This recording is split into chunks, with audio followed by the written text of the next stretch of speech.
Right.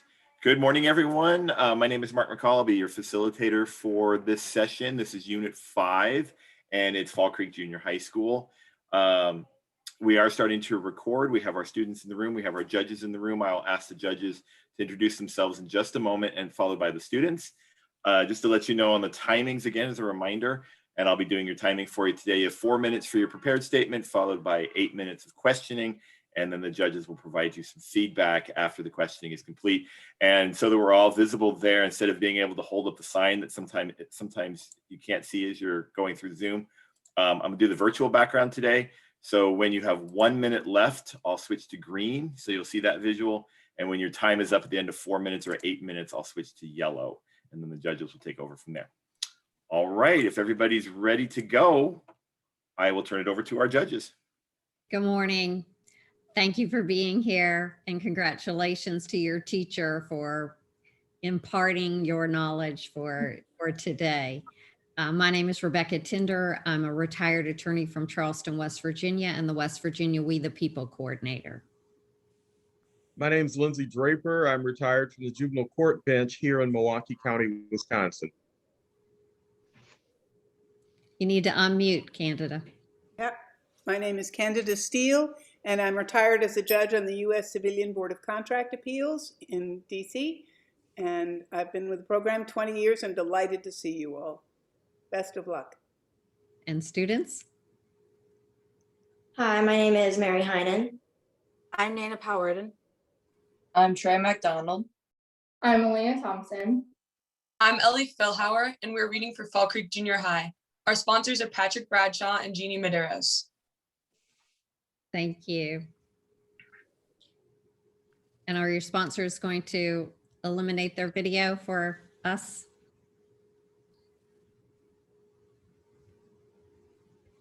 Thank you. All right, we're doing question 1. When a choice must be made, it is better to allow those who preach racial hate rather than to be panicked into embarking on the dangerous course of permitting the government to decide what its citizens may say and hear.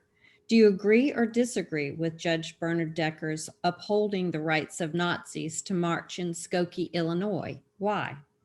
What limits has the U.S. Supreme Court placed on freedom of expression? What benefit, if any, is there from the presentation of ideas that are designed to alarm, antagonize, and offend members of society? What limits on freedom of expression, if any, should be placed on social media sites? You may begin. Mary and I believe Judge Bernard Decker's decision to allow Nazis to march in Skokie was a flawed one. Permitting the notoriously destructive National Socialist Party to preach racial hate in a community with Holocaust survivors could have easily led to violence. Freedom of expression allows people to voice their beliefs without government censorship. The U.S. Supreme Court can and has placed multiple limits on freedom of expression when it relates to violent speech, schools, and certain religious practices. In 1919, Justice Oliver Wendell Holmes in the case Shank v. United States said, Free speech should not protect a man in falsely shouting fire in a theater and causing a panic. in this case, the court decided that Congress can limit speech and press during wartime. It was also the first case to use a clear and present danger test. Speeches and assemblies that cause a breach of peace are also limited by the Supreme Court. Chaplinsky v. New Hampshire decided fighting words are not protected by the Constitution, and in result, the case has influenced other decisions made by the court. Limits placed on both speech and religion in schools are displayed in the cases Bethel School District v. Fraser, and in 2009, the case McCary County v. ACLU, which ruled that religious symbols could not be placed in front of public schools or courthouses. Other religious practices have also been restricted by the Supreme Court in Braunfeld v. Brown and Bowen v. Roy. They are restricted because acting on the grounds of religious beliefs does not excuse people from following government policies. Ellie, Elena, and I believe the presentation of unpopular ideals or alarming concepts is beneficial as it allows citizens to express their beliefs. We agree with the court's decision to allow the American Nazis to march through the village of Skokie. Freedom of assembly protects the individual's rights to assemble, even if the protesters are antagonizing or offensive. Judge Decker has also said we should allow hate mongers to expend their venom and rhetoric, then let the government censor people. The 1969 case Brandenburg v. Ohio allowed the presentation of alarming concepts and led to the establishment of the Brandenburg test. The time, place, and manner of the Westboro Baptist Church's acts in the case Snyder v. Phelps was deemed reprehensible by most Americans, however was well protected under the First Amendment. If we allow the government to limit nonviolent speech, we are creating opportunity for government leaders to dictate the national conversation. The Black Lives Matter movement represents how a controversial movement can make legislative change. Unpopular speech and antagonizing assembly likely gain news coverage in which more individuals will have these ideas brought to light. Texas v. Johnson determined that flag burning is a peaceful form of protest and was reaffirmed by United States v. Eichmann. People who condone burning the flag see it as a nonviolent form of protest, while others believe that flag burning is disrespectful to America. Freedom of speech has also granted individuals the right to publicly critique government officials, as seen in the case Garrison v. Louisiana. Critiquing government officials allows those being criticized to self-reflect and improve the quality of life for citizens. Social media should not have limits placed on their freedom of expression. Twitter, Gab, Facebook, and other media sites are privately owned platforms. Many independently owned platforms, such as Twitter, have their own content review panels, putting internal limits within their format. Rules like these are used in instances like when former President Donald Trump tweeted, When the looting starts, the shooting starts. This violated Twitter's glorification of violence policy, in which it limits Glorifying violent events that can incite further violence motivated by hatred and intolerance. Furthermore, Section 230 of the Communications Decency Act of 1996 held that private companies cannot be held responsible for what is posted on their platform, stating that no provider or user of an interactive computer service shall be treated as a publisher or speaker of any information provided by another information content provider. social media should not have their freedom of expression limited because they are not government owned. We are now prepared for your questions. Thank you. You mentioned falsely shouting fire was something that could be limited. Should all falsehoods be limited? So if I'm posting false information on the internet, should that be limited? I believe that if you're posting false information on the internet, it's the social media's guidelines. Whatever guidelines they're put in place is their choice for what they want to limit and what they don't want to limit. But if I put it on a government website, should it be limited? I believe that it should be limited as people go to those government websites for correct information. And if you're not giving correct information, I believe that it should be taken down. So who gets to make the call as to what's true and what's not, or what's false and what's true? And specifically, I recall hearing a government representative talk about alternative facts. Who gets to make that decision as to what's true and what's not? I believe that for internet, like social media sites that are not owned by the government, they are the ones who decide what they should keep and what they should not to keep, because Twitter is a private company, just using an example, and if it's a private company, then they can control what they have on their website or what they have on their social media app. If it is public, then they do not have the choice to. Add on to what my colleague Nana said, former President Donald Trump tweeted, "I won this election by a lot." This was flagged by Twitter as spreading false information, but however was not taken down because this was not following their guidelines for what is posted on their platform. If I could ask you from your presentation as well, you talked about the first time clear and present danger was used as a phrase of a test. Can you expand on that a little? What is a clear and present danger?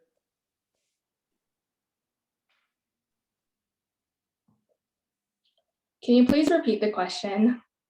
You quoted in your statement that the Schenck decision was the first time they referred to dealing with a clear and present danger. Can you describe what a clear and present danger is?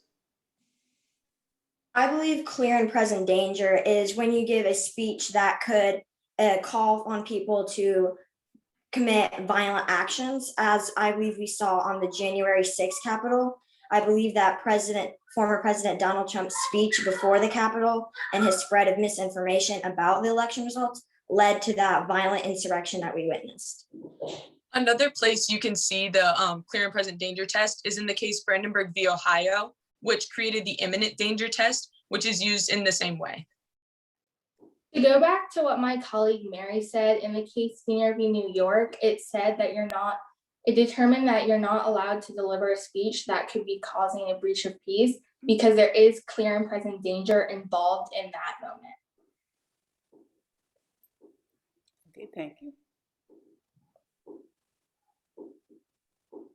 So, does freedom of expression contribute to good government? And explain your answer. I believe that freedom of expression does contribute to a good government because we've used the First Amendment right to freedom of speech, assembly, and all that goes into expression to keep our government accountable, as we saw with the women's suffrage movement and the civil rights movement. So I do believe that expression does lead to a good government. I agree with my colleague Mary. In another example where freedom of expression has led to better government can be seen in the civil rights movement, where people pushed for desegregation and not discriminating against people of color. And it really held the government accountable for being more inclusive and creating a better environment for those people. To add on to what my colleague Trey said, our right to freedom of speech helps criticize government officials, as seen in the case Garrison v. Louisiana. You are allowed to critique public officials, and this helps keep the government accountable and helps create a better environment for government. So if I decide that I can't get my point across as to how unhappy I am with your behavior or someone in the government's behavior without using, I don't know, some words that I don't think I want my mom or my children to hear me use, and I describe people using some of those words in a public setting, is that freedom of expression, or am I somebody who ought to be curtailed because I may be offending some people by just being foul mouthed? I believe that it is not freedom of expression. In the case Terminello v. Chicago, a former Catholic priest stood and said some inappropriate things about certain groups. The court did side with Terminello, and because the public was being unrest and violence was occurring. I respectfully disagree with my colleague Nana. As seen in New York Times v. United States, it decided that newspapers are allowed to publish words that may be offensive to public leaders and to our government if it's creating an opportunity for a conversation about what can be changed. I agree with my colleague Elena, as seen with former President John Adams during the Alien and Sedition Acts, where people weren't allowed to publicly critique government officials. I believe that if we try to censor this, then that might happen again. I respectfully disagree. Oh, sorry. Go ahead. No, go ahead. I respectfully disagree with my colleagues. I believe while you are allowed to critique things, you cannot use language that is meant to insult or accost someone. Kentucky legislation has recently gone after the Black Lives Matter movement to protect police officers from any language that could be violent, and it would make it a misdemeanor to insult or accost a police officer. And I believe that this is why we should be limiting freedom of expression that is offensive or violent. Well, my colleague Mary has brought up a great point. I respectfully disagree with her because in the case Hustler Magazine v. Falwell, Hustler Magazine put out a piece of information to Falwell, who was a minister, and it was rather embarrassing and private information, and he sued saying that this was causing defamation in mental health, but the court stated that Hustler Magazine, if it was true information, was allowed to publish it. Thank you. Do you think that citizens have a responsibility for seeing that First Amendment rights are supported and protected? As a Can you- citizen, you have a responsibility. Can you please rephrase your question? Mhm. Do you think that citizens have a responsibility for protecting First Amendment rights? What do you think citizens should do to ensure their fellow citizens have First Amendment rights? I do believe that it is. Unfortunately, our time is up. Yeah. Thank you. Great job. It's a good thing. Oh, wow. Thank you so much. What a great presentation. I did enjoy your 4-minute presentation, and you, like clockwork, went through all of the points that were outlined in the question so that we could follow along to see that you responded to every one of them. I particularly liked your ability to pull in cases when we were talking with the question and answer, and not only just throw out the name of a case, but explaining the case. I like that you were able to explain the case and how it applied to the position that you've taken, because, you know, we can take both sides of most of these questions, right? But we've got to support it with something, and you were able to use the case to support your opinions on many of the responses with Garrison and Hustler and the New York Times as some examples. And I thought you did an excellent job. I also like that you didn't always agree with each other, so we got to hear both sides of many of the responses to the questions. Thank you so much. Okay. Lindsay, do you want to go or shall I? Okay, so I'll do it briefly. Very much enjoyed your presentation. Some of what I would say has already been said. That is, you touched on the cases I expected to hear, brought up some I wasn't expecting to hear. Didn't expect to hear about Hustler magazine. I have to be honest with you, wasn't expecting that. Didn't know about, didn't think the connection with the Alien and Sedition Act would be made. So you did some very interesting pieces. I guess I should let me stop, because the other thing I want to be sure and ask you to do, and that's a favor for me. And as you may know, starting Monday is the beginning of Teacher Appreciation Week. This has been just an incredibly weird and difficult time. Please don't let the teachers ever forget how grateful you are and how much you recognize that part of the reason you all were as good as you were today has to do with their dedication to you. So good luck to you and congratulations. I thought that was a superb job. Thank you. It was really nicely done, bringing up issues that I wouldn't have thought of either. Not to mention the Kentucky legislation. I wish we could hear more about that. You did a great job. I'm very happy to think that you all are going to be citizens taking care of the rest of us, even if it's just by being citizens and voting responsibly. I'm sure you'll help the rest of your families and friends know what they need to do, and you probably will spend the rest of your life going and voting every chance you get. So I hope you'll think about, maybe you might even want to do a little more than that. You might like to be a lawyer or a judge or a politician and a representative. If you represent, any one of you represented us in state, local, or federal governments, we all can sleep better at night knowing that you have the background that you've got and the education that you've received. So thank you. It's a real pleasure to talk to you. And I'm especially impressed at how well all of you did with 6 people. 5 people? 6 people? 5 people. 6 people. So it was very impressive. Thank you. Great job. Thank you, judges, and thank you, team. Congratulations again.